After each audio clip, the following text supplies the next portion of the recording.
So let's go ahead and download Python now. So we go to Google and type Python. So this is the first Python page, and we'll press on download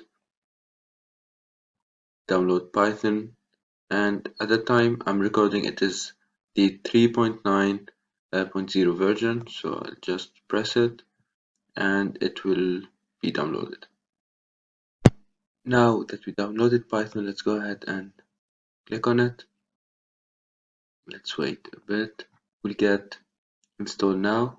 Just make sure to check this box, add Python 3.9 to path, and install now. So now get setup was successful. Let's close this and check if Python is really installed in our computer.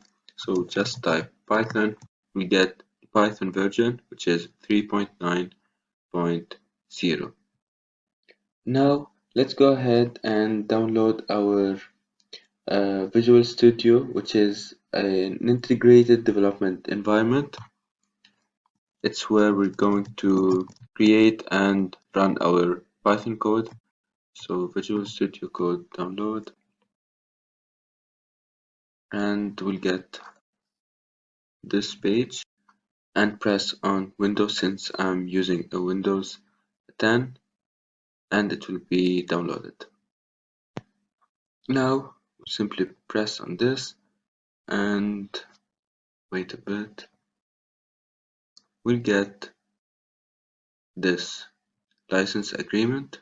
Simply accept it, click on next, next until install, and then finish. And this is our Visual Studio Code.